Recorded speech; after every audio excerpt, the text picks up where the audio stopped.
And welcome to the Nug Life Podcast. Welcome back, everybody. I am here with my co-host, Santiago Salazar. We are here to talk about the Nuggets. Finally, sorry about the hiatus, guys, but if y'all know what's been going on, y'all understand. We are back, ready for the regular season. Got a couple of pre-games, and after 539 days, Nuggets fans got to see their Big Four back on the court. How was it for you, my guy? Oh, it was wonderful just to see basketball back, bro. Like, if you're from the Denver area and you know everything that's going on with the football scene right now, I think you kind of have these teams like the Nuggets and the Avalanche back in your life because things aren't pretty for the blue and orange right now. And to see some Nuggets out there, some Nuggets basketball. Uh-oh. Oh, I think my co-host lost his internet. So I'm going to go ahead and take over. Sorry about that, guys. Once he gets back, I'll definitely get him back in here. Not sure what just happened, but from the sounds of it, looks like he went ahead and lost his internet. But we'll go ahead and keep pushing along. And go ahead and get some shout outs here. First off, Nika, appreciate you as always coming in. My guy, James, good to see you, my boy. Happy to see you jump on the pod here. We're going to talk basketball tonight. And he is back. There we go. I wasted enough time. He is Rookie back. move. Rookie move. My bad. I don't know what happened, bro. It just said restore your. Oh, I thought my computer completely died. I was like, oh my god, bro. But it You're all right. restored pages. I was so It embarrassed just because I gave me saw what time my to give some shout outs. That's all good. I saw what my face looked like when it closed out, like the ugly face that I made when it paused out, and I was yeah. So my bad, It was everybody. only up for a flash second, so I think you're okay. What are we talking about again? We were talking about how good it was to have basketball back. No, yeah, but with the Nuggets back in our lives, it's something exciting. I know the first game, since it's preseason, the hype goes as far as probably halftime, and you're tired of some preseason basketball and you want the regular season to start. I know the regular season starts on the 19th against the Utah Jazz, so it's not too many days you have to count. I think that's a little bit over than 10 days. So let's get it going. I got you, my man. Sorry, I'm having some technical difficulties over here too. I had to just get rid of my earbuds. So I heard what you said though. I just want to let people know why I'm over here fiddling and messing around while you're talking. You're good. But yeah, now I can hear you. I hope there's not an echo. I think we're good. I checked out everything, but yeah, now I can actually hear you. But no, you're 100% right. With the trials and tribulations that are going on over at Empower Field, it's going to be nice to see a team that has the actual potential and chemistry to be an absolute powerhouse. So, speaking of preseason, it's usually the time that starters don't really get used as much, but these starters got starter minutes. The first game, not so bad. It was about 13 minutes average for the starters, but second game saw all of them come at least at 20 minutes, except for Jamal Murray, who was at 13 minutes. Do you think that was a good move by Malone? Do you think that's something that just maybe was for the first couple of games, knock off the rust? Or how do you view that? Well, I think it's just the most necessary move, having him sit out for all that time and not making an appearance, anytime near the playoffs. So I think everyone thought he was going to be back sometime, around last year, around playoff time, if they were to extend, their playoff lives, which didn't happen. Um, Having Jamal Murray back is detrimental, and I think for himself to get his feet wet on the court for the first two preseason games. I know the second one wasn't as pretty, but just to get him that comfortable, feeling once again to get him to be that perennial all-star that he was before he got injured. No, I think I agree on that. I do like them knocking off the rust. I don't want to see the starters get 20 minutes every single game. I think it had a lot more to do with the flow of the game. In the first game, the starters dominated. You got to Yeah. see Jamal Murray in his entirety. You saw him hitting the three. You saw him doing some athletic, ridiculous stuff around the net. You saw him hit that buzzer beater. I mean, you got the full Jamal experience in game one, which I think everybody was hoping to see. They wanted to see that spring in his step. They wanted to see whether or not he was explosive when he made his cuts and moves. And all of those boxes were absolutely checked in game one. So if they don't play Jamal Murray for the rest of the preseason, I'm not mad, people. I don't care. I think he looks perfectly in form. Let him knock off any extra rush in the regular season. Just get him to the regular season. I like the fact that they're using him a bit less, only give him about 13 minutes a game. Keep that up. and knock down some of those minutes on the starters. Not a lot. I mean, somewhere between 13, 15 minutes, I think is much more than enough for any starter in the preseason. And even KCP himself said he was astonished with how much usage him and the starters got and just how much volume he got shooting, even though he only went 1 for 8 in game one, but then bounced back with over 50% shooting in game two. So as much as people want to make a big thing about KCP in game one, I think people need to calm down. But just to go ahead and hit it off, I gave my opinion. Are you okay with the starters being used so much so early? I think I am because, I think I am. I know I am because you see in the world of sports when you're football dominated, NFL preseason they're sitting down their starters. They might not even play their starters for the whole preseason. In the NBA, you know, it's a much longer season. It's not as punishing on the body as one might think, and this is something to gain fan interest for a team, that small market team like a Phoenix or Phoenix is doing good. Sacramento, we could per se, if you want to try to get your fan value up, go sell some cheap tickets and try to bring them in. But with coming with the starter point, I just think it's a smart idea for teams to get their players' feet wet after the off season, which is not very that long. It's 3 months, 4 months, if that. But with the last 2 or 3 preseason games, don't think that you're going to see a lot of starters because a lot of players are going to be playing for position spots. And so I think the first 2 games of the preseason for a lot of teams are the time to play your starters. Yes, I agree. I do believe the first couple games, this isn't like the NFL where you want to give your starters the most in the last game or whatever. The NBA works pretty much opposite. You want to get them all the minutes you can in the first couple of games, and then kind of wean them down. Just get them to the starters to the regular season, and then get as much time as you can for these guys like Christian Brown, Peyton Watson, etc., to see what you have on the back end of the roster. Because we all know what Jokic, Murray, MPJ, and Aaron Gordon are going to bring. Even KCP, we know what the starting 5 is going to bring. That what they need to figure out is that back end of the roster. Those guys, like I just mentioned, Peyton Watson, Jack Johnson, etc. Those guys, those are who you want to see get a lot of minutes. Bones Highland, another one. I do like your business mindset. I like your thoughts about, get some extra money in the coffers, especially in a small market. And another man that was at business, as we were talking about, Jamal Murray, he is definitely back. First game, 4 or 7 from the field. Like I said, had the buzzer beater, the 3-pointer, the off back foot, spin around, flip-a-rama, crazy crap he does around the rim whenever he gets there. So we got to see all of that. But again, he came back game 2, 0 for 4. Looked like he might have tweaked a hammy or something. They pulled him out. Looks like it was just cautionary. Which do you believe is his 2022? Do you believe game 1 or game 2? Game 1 completely. Game 2, I think, was just the thing where it was, I know I can do this. Let me just go fool around and I can maybe go shoot some ill-advised shots. No one's really playing defense. Just let me see. It's just like a jump in the air kind of game. You're not really all serious about it. You understand the circumstance. I do believe that game 1 was more of an attitude to where, all right, let me see what I can do. Let me go handle my business. I would be shockingly surprised if we got game 2 Jamal Murray. Just seeing how good guys with the ACL have bounced back with KD, Klay Thompson, and Jamal on account of him being much younger than those guys. I think Jamal's going to go back to where he left off. I don't know if he's going to have some of those crazy posterizing dunks, but I know he's going to be, I would say, even close to a 30-point scorer just because of how skilled he is off the dribble, the way he can shoot, and he's just the guy who I think is ready to show the world in Nuggets Nation because there were a lot of naysayers and he got a lot of criticism for not wanting to come back in the timely fashion they wanted him to. But remember, health is wealth, and Jamal is coming back when he felt he was 100% healthy. I like that. Health is wealth, 100%. Your best ability is availability. So we're just going to keep rhyming here. We're going to go straight into the oh, man. Jamal Murray is definitely back. I agree with you. Game 1 all the way.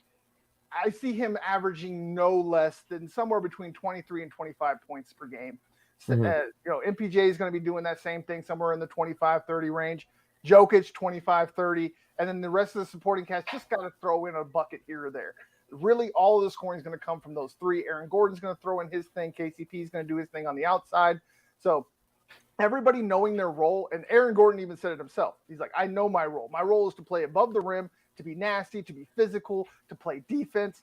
And if he can just completely grasp that role, KCP can completely grasp his role. We already know Jokic, Murray, and MPJ know the assignment. They always know the assignment, and they come through every single time. So I have no worries or trepidations about whether or not Jamal Murray is fully back and going to be the Jamal Murray of old. So another return, as we stated before, MPJ also back doing his business.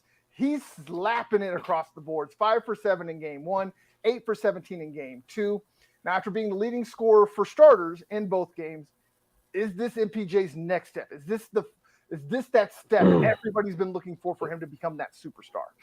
You know, the thing, when it came down to MPJ and Jamal Murray and their injuries, I know everyone had their concerns about Jamal when he came back, and mine was about MPJ, and it wasn't about performance or any of that, because I know he's going to be a KD-like player, go out there and just be a complete bucket, a nice stroke. But the thing is MPJ had a second back surgery, a second occurrence with it coming with his back being a problem.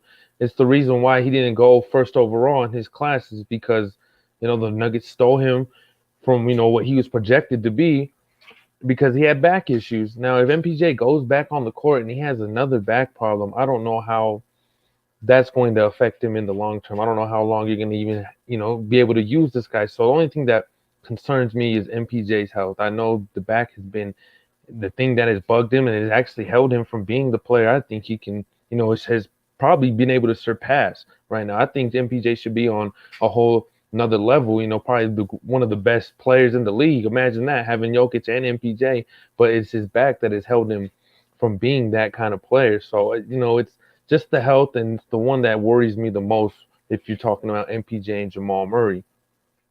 I hear you. MPJ, his scoring is not something everybody gets to question. His scoring is just absolutely elite. He's got one of the sweetest strokes in the game. My problem is I'm not sure he can take that next step if he can't play defense. In game 1, he wasn't bad against an inferior opponent. But when they played Chicago, Zach LaVine made him look ridiculous a couple of times. Even which was more worrisome, was Alex Caruso. Like, I'm not trying to dog on Alex Caruso. I like the man. I love the way he plays. But he should not make you look ridiculous in the paint, especially when you're 6'10". Like, that just should not happen. And that's what worries me. Now, against first 2 games, he's back. Maybe he's, trying to baby the back a little bit on defense. He doesn't want to go too hard. Save that for the regular season. If that's the case, we good. But if he does not take another step on defense, it's not going to matter how much he scores. He's going to give up way too much on the defensive end to make a difference. And that's the point. But it's funny. Jump back in. I see more people than I see likes. Please hit that like button. If you haven't already, hit that subscribe. It is free for you, but it is priceless for us. Sorry, go ahead, man. No, it's funny you mentioned Caruso, because you ever heard of a gym rat, Yes. The gym rats, those guys who don't stay out the gym. Well, there's your gym rats, and then there's your gym custodians.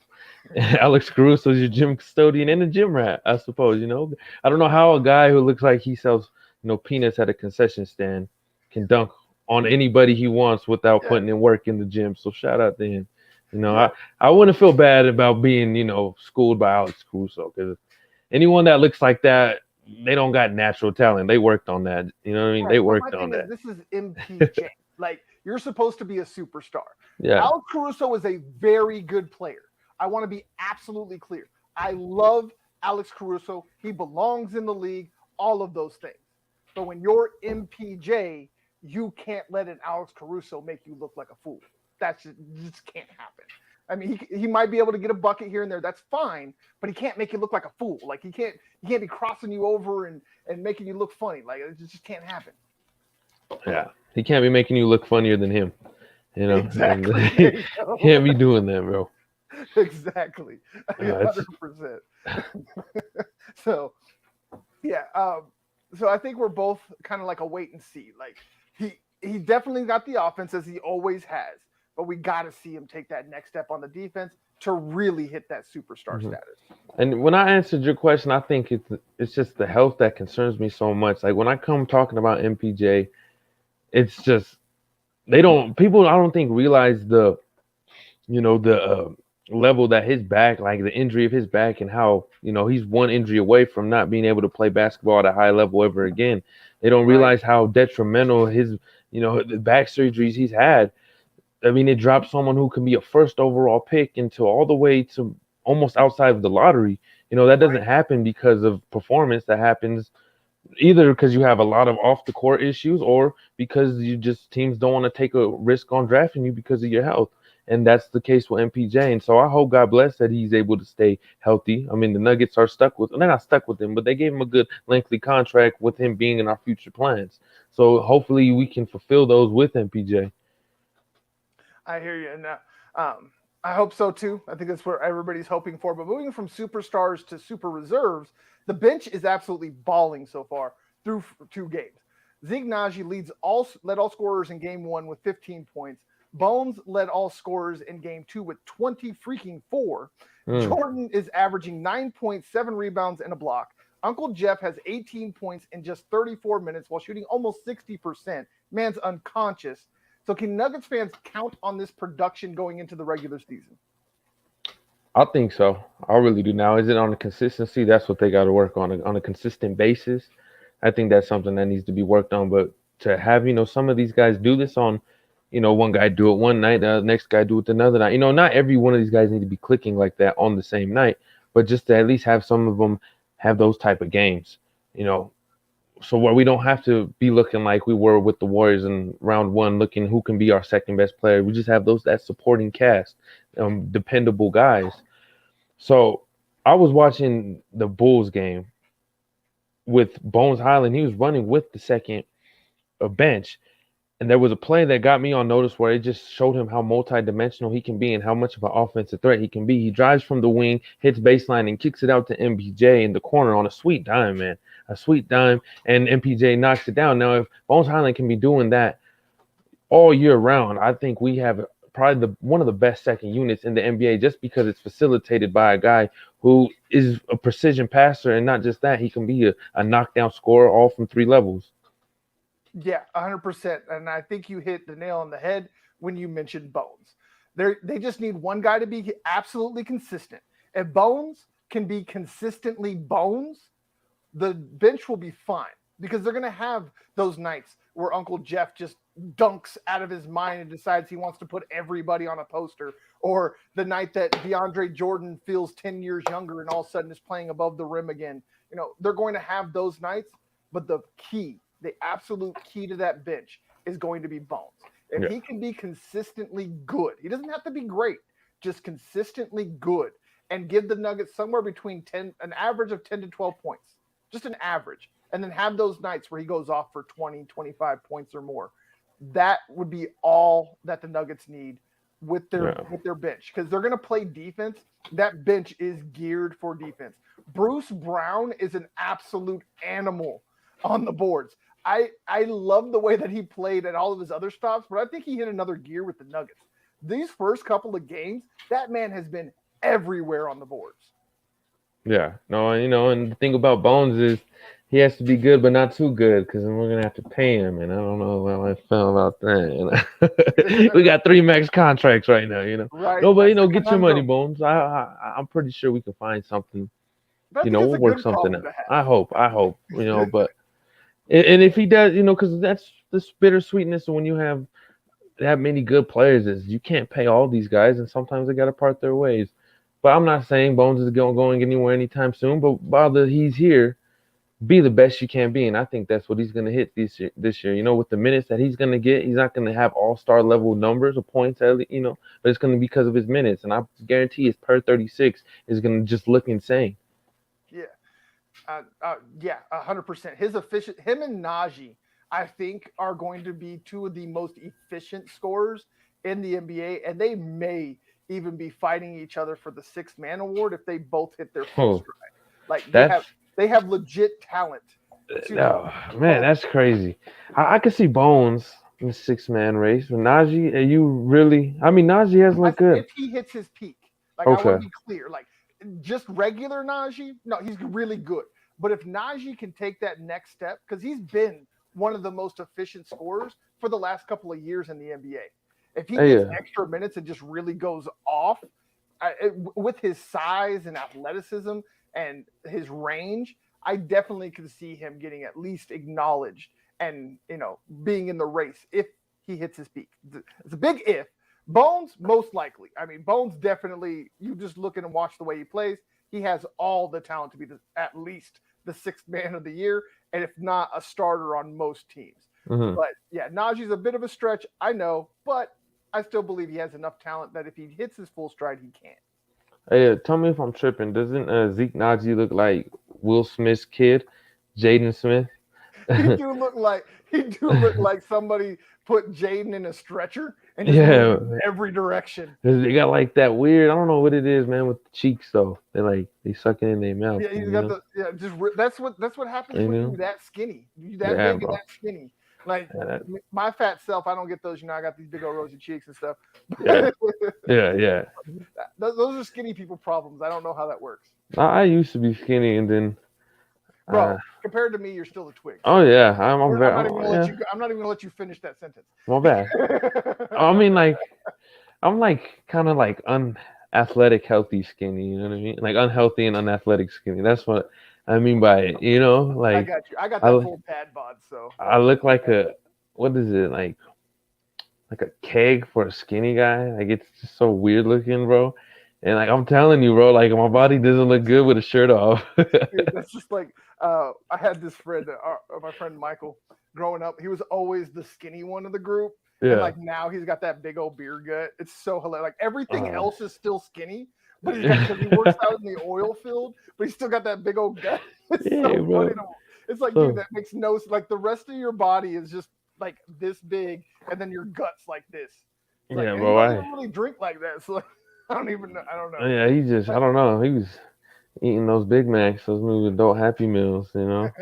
And then That's what having that oil filled money gets you. You get that good food. oh, bro, Yeah, shoot, yeah, those oil fields are pay. Those are bread.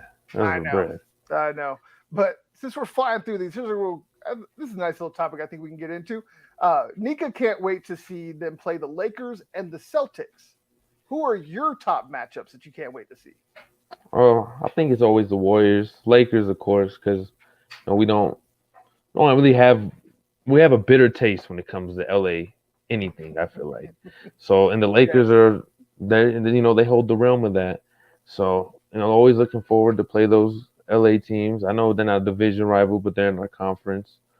The Jazz, I like to always beat down on the Jazz and Timberwolves and Trailblazers. It's the only one in the Northwest Division. I know that the division is not as important as it is in football, but it's because of football I enjoy division games. So I I'm got you. looking forward to those teams. Now, Nika, I'm not feeling the love. I done gave you a shout out. I got your comment here, and I don't have a like from you. What's going on? I'm not liking it. I'm gonna have to take your comment now down. You have to give me a like. I can't put no more comments up. I'm sorry. No, I'm just messing. But yes, baby, it's okay. I'm glad you made it. It's okay if you're late. We got baby issues. Oh, I heard baby. So he's got a newborn, y'all. So we have to understand that he's got some emergencies to take care. I heard a baby cry, so I'm sure that's where he went. If he comes back, we'll bring him back in. But I'll go ahead and I will give my matchups. I do believe Amato or Santiago is correct. I do believe that anytime they play LA, we always look forward to that. But I also want to see them play the Warriors after the way that they were trucked in the playoffs last year without Jamal and MPJ. I want to see how much of the gap is closed by those two guys. So seeing them play the Warriors, I think, is one of the biggest hurdles that I want to see them jump. If they are able to play the Warriors, and they don't even have to necessarily beat them, just be competitive, because they weren't even really competitive outside of the one win and the final game where Jokic almost willed his team to victory. He just didn't have enough of a supporting cast to get past the Warriors. So those are really the biggest ones. You always want to see him play the Lakers. I really want to see him play the Jazz, because the Jazz no longer have a team that works. I just want to see him beat the crap out of the Jazz, because that's what's going to happen after they're getting rid of Donovan and Rudy. Like, dude, they gotta win those games, and so it's going to be nice to see those no longer being competitive. I hate the Jazz. I hate the way that they play basketball, and so it would be nice to just watch my Nuggets wax them several times a year. So those are our biggest matchups. We got another comment.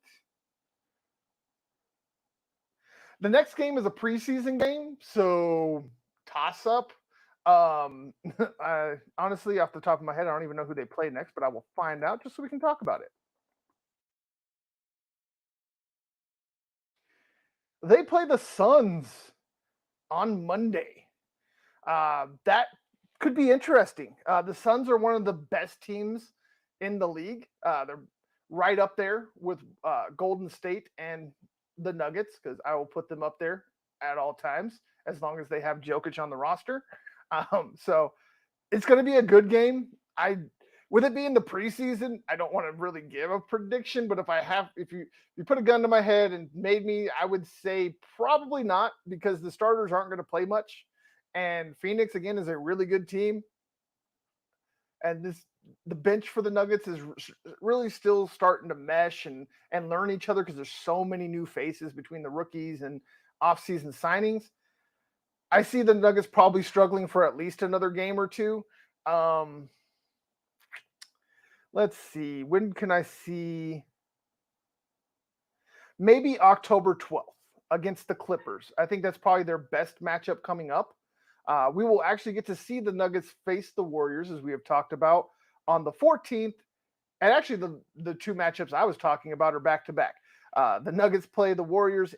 These are both this is the last preseason game. Nuggets play the Warriors on Friday, October 14th, and then they open the season against the Utah Jazz. So I don't have to wait much for one of my favorite matchups. But it looks like, let's see, when's the first time they play the Lakers? October 26th. So, Nika, there you go. The Lakers is the October 26th. And let's see when they play the Celtics. November 11th. So those are the first two games. October 26th for the Lakers. And then they play them again on October 30th. And then they play the Celtics on November 11th. So there's the dates and times for the matchups you would like to watch. And Santiago is back. Oh, bro. I had some daddy duties to do. No, I got you. I had to run, get some milk, bro. I got you. She needs some milk. Yeah, she needed some milk. That's all she needed. I get it. I got two of my own. I know how it works. No worries.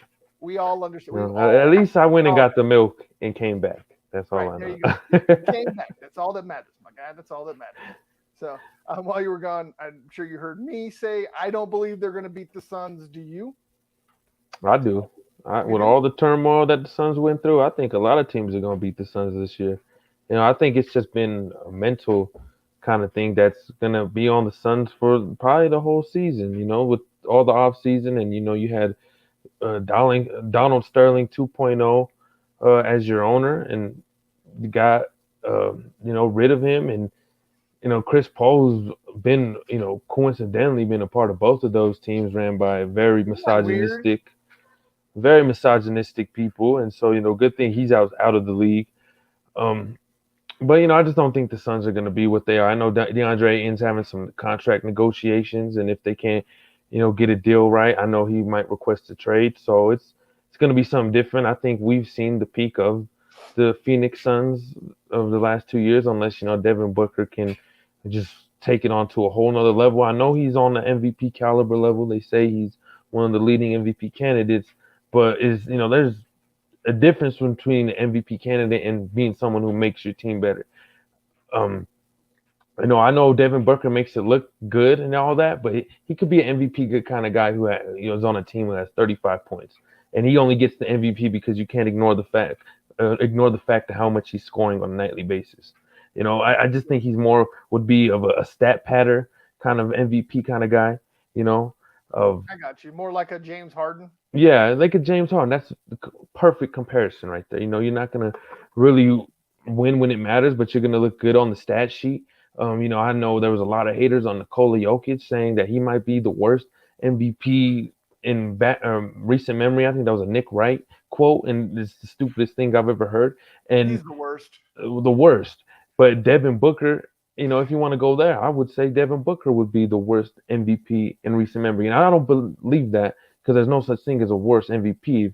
You're even in the NBA, you're a baller, Right. and you're an MVP, you're a baller. But You're the best player in the best league in the world. Like, come but on. if you want to take it to that level where we're seeing it in a perspective of those guys on that level and who's the worst one if you had to choose it, then it could be him if you want to get technical. Right? Yeah, I agree. I'm gonna put some blasphemy up here. Besides the Nuggets, what other basketball team do you slightly root for? I don't.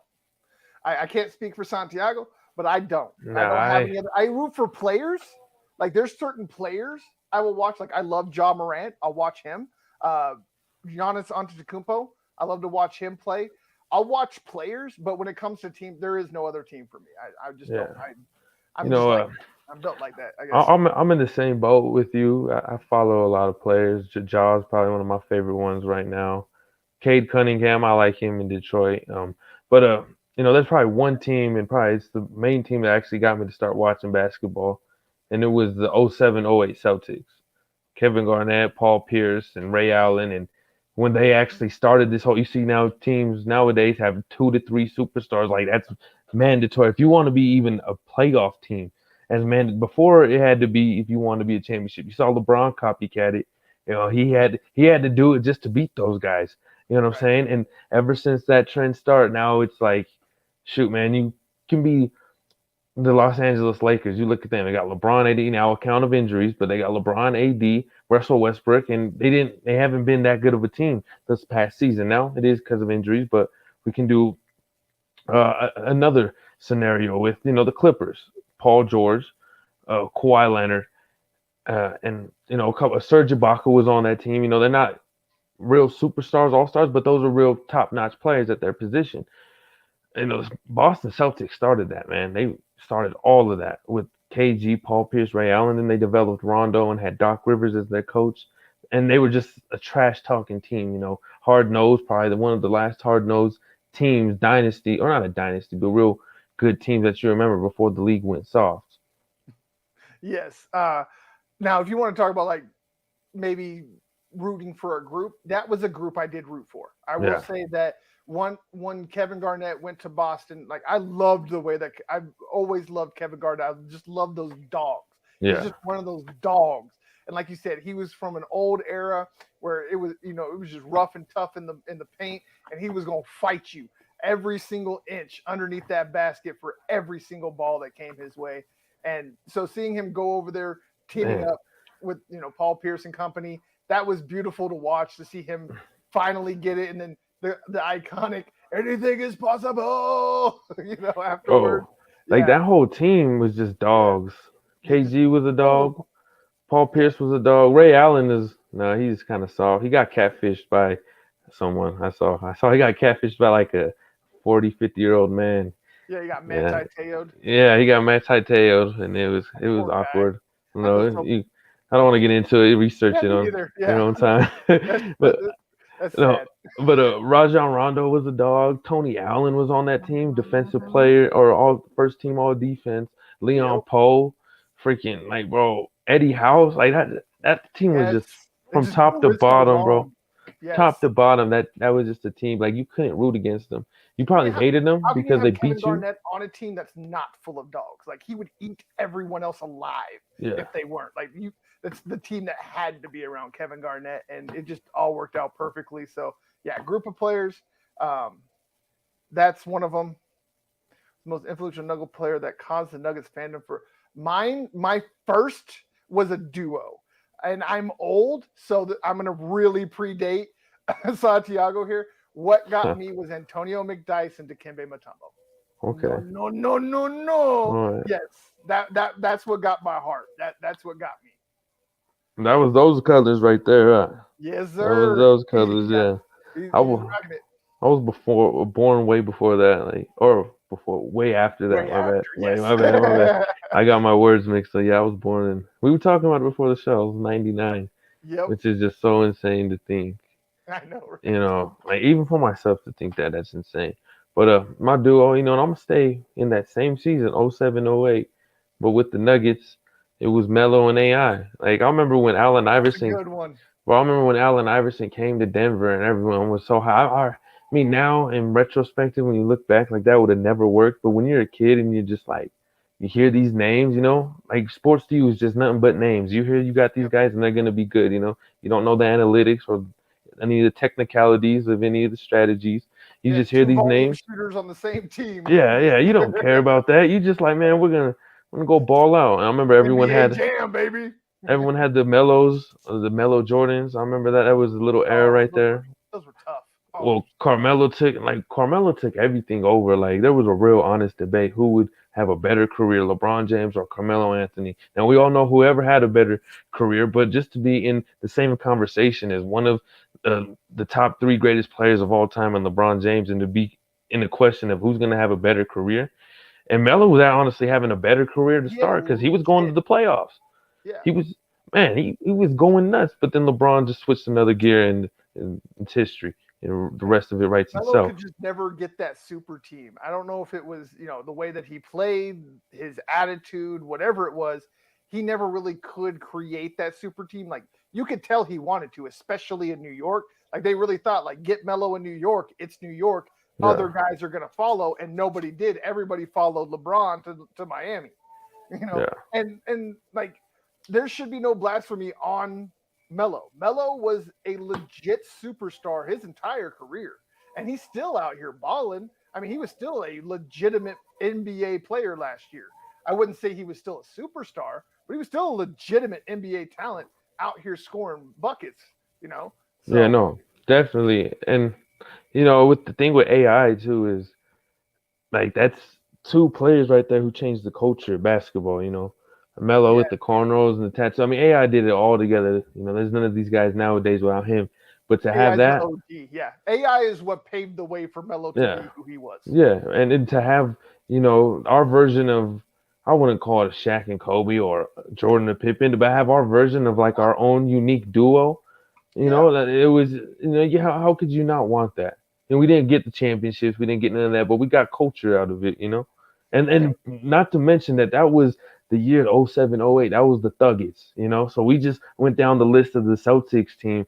You had Melo, um, AI, J.R. Smith, Kenya Martin, Marcus Camby. Like, you talking about dogs. These are dogs right here, man. Like yeah. Kenya Martin, who just so ferocious every time he Kenny attacked the Martin, rim. J.R. Smith smoking weed in the locker room. And you know him, it just right? go on, it go on and on, bro. They were Giving the none Thuggets.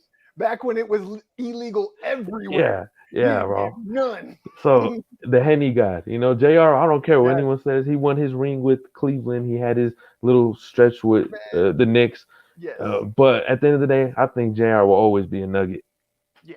I He mean, was Steph Curry before Steph Curry. If you think of it, he right. was he was throwing up shot like when everyone says nowadays with Curry, oh that's a bad shot for anyone Right. else, but for Steph Curry, J.R. Smith was doing that way. He would just throw crazy shit. Oh, excuse me, He just he'd wasn't throw crazy stuff up, consistent. and Yeah, then bro, you'd be like, why'd he shoot that? And then he'd make it, and yeah. like, bro, what's Yeah, you'd have a night where he'd score 3 points and jack up 20, 30-foot threes.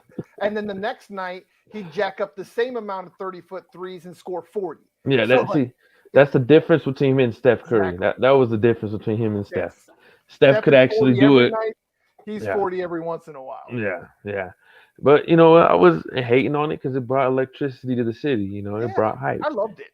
Well, and There's if only the Bones old Highland, heads if that do Bones, that. And I'm an old head saying, old head, shut up. Like, get with the new wave of basketball. It's fun. yeah, no, it's You don't have to have uh freaking Oakley and Gary Payton out here slapping people around and you don't have to have that. You can just enjoy what the product is out there. what Yes, I we think it call is it soft, but it's still entertaining.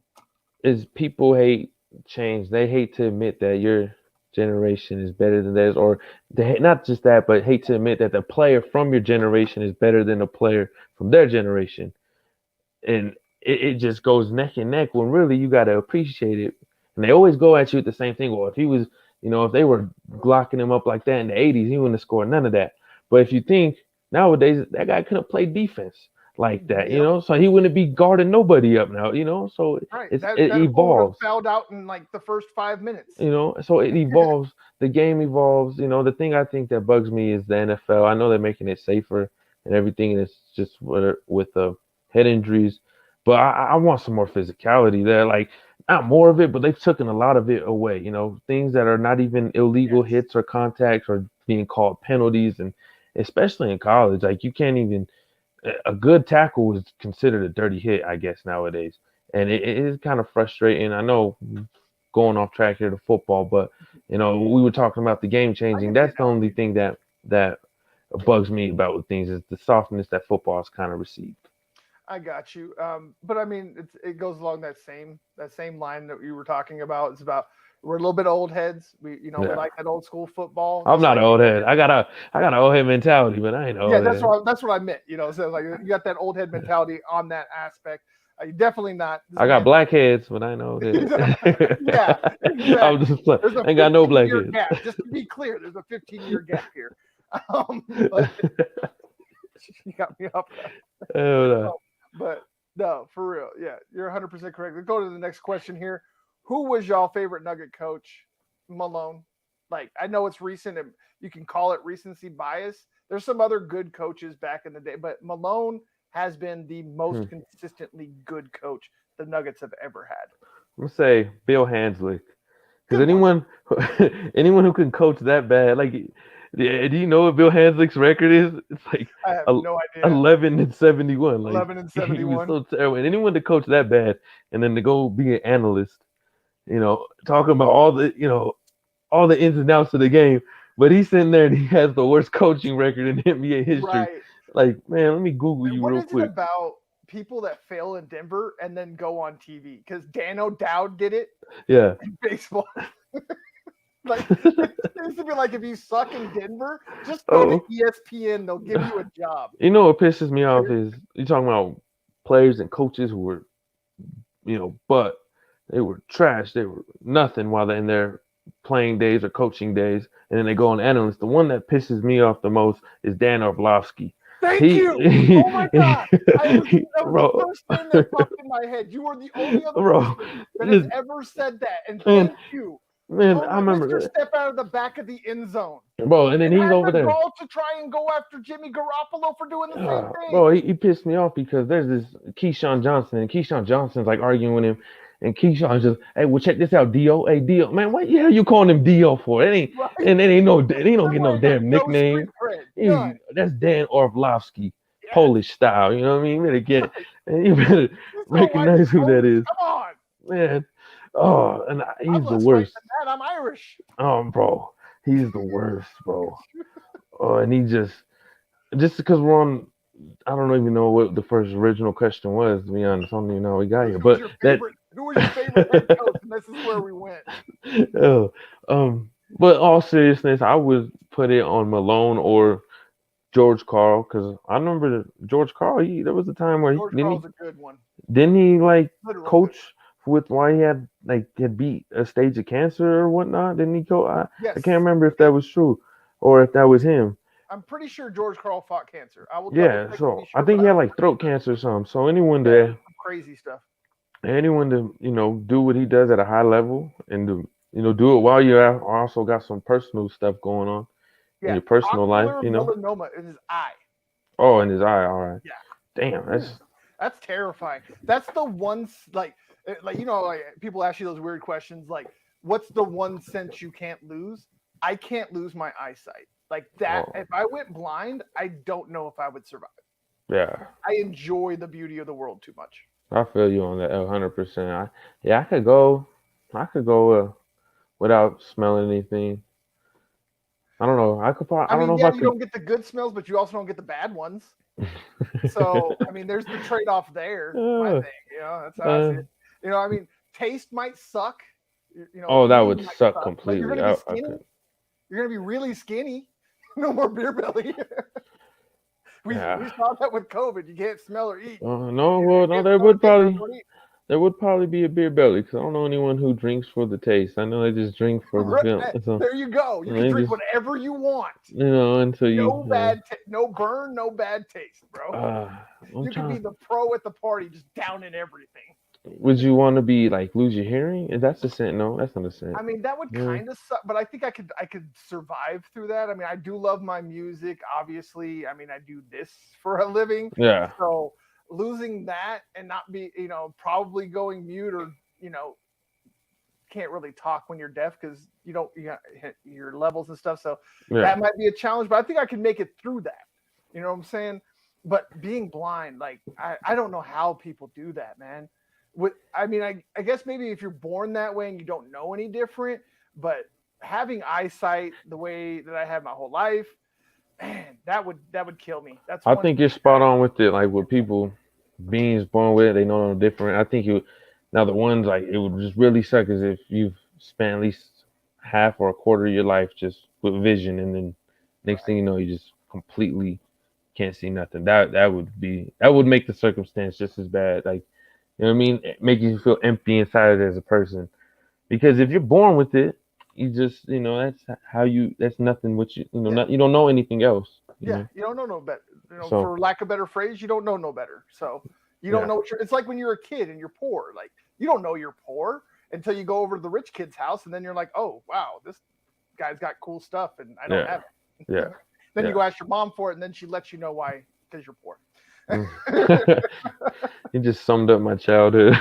Bro, mine, both of us, spirit animal. I got you, brother. Oh shoot, man. Uh, Michael, that I was talking about. Yeah, that's the yeah, rich yeah, kid. yeah. Oh damn. Yep. I won't say rich, but they always had money. Daddy worked in Yeah. the oil field, all that good stuff. So. And you got to watch Theo Vaughn. You like Theo Vaughn? He's a comedian.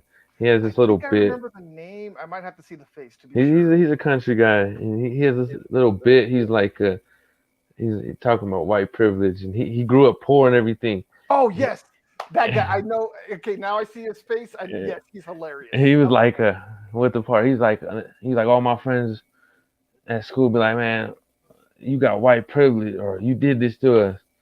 And he's like, white privilege. I wish I had that. He's like, man, you think I would do this and end up back with y'all? Right. I would just I mean, do it's a good point. you know. It is a good point. But talking about new kids on the block and having the right stuff, Bruce Brown does the stop on D. Peyton Watson is shooting 50% from the field with 3 blocks and 2 steals through 2 games. Jordan, again, is over 50% from the field with 2 blocks. Even Ish Smith is 7 for 12 from the field. So Booth's first offseason is bearing fruit early. Is this fool's gold, or did they truly hit its real gold strike?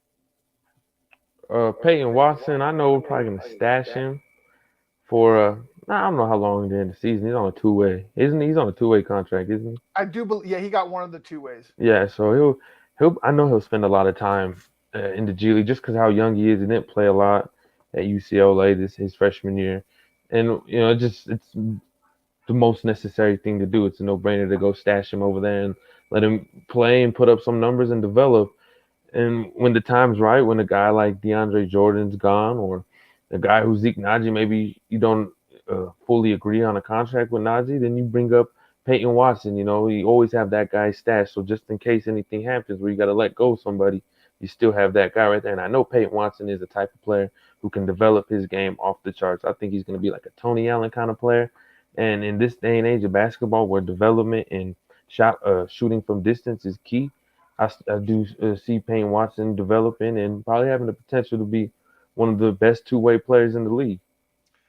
Peyton Watson was the less ballyhooed first round pick, but after watching the first couple of games and watching what he did in the summer league, he is way ahead of schedule. This was supposed to be a guy that just played defense and might get you a shot or two a night, and he is now averaging over a point per minute, the most efficient shooting in the league so far through the first couple of preseason games. That is the biggest thing that stood out to me. I think Booth saw something in Watson that nobody else did, not even us. We even talked about it like, oh, Peyton, he's got some Mm-hmm. potential on the offensive end, but it's going to be the defense that carries him. And the fact that he's already playing that defense, 3 blocks, 2 steals through 2 games, but also contributing Well, significantly on the offensive end, I think he has a chance to sneak his way onto this roster. And the fact that Christian Braun's on also a 2-way contract might actually see the first round pick flopped and flipped, and he ends up in the G League more than Watson if they keep playing this way. Because Brown has at times looked like he's in over his head. He hmm actually might need more seasoning than Watson at this point. man, I think that Nuggets Nation has to be excited about Watson is, yeah, we saw him doing this stuff in the summer league. That was the summer league. In the Right. preseason, he's actually playing against NBA vets. I know it's not starters, but it's guys who've been in this league for years and probably old enough to be his uncle almost because he's only Right. 19 years old. Right. For real. And so he's playing grown men and he's putting those numbers in. Now I know it's on over a small sample size, but he still has the potential. And like you say, I like the uh, the what you said about him and Braun being Brown. Is it Brown? I always It's Brown. miss it. Yeah, Brown. It's all Getting right, bro.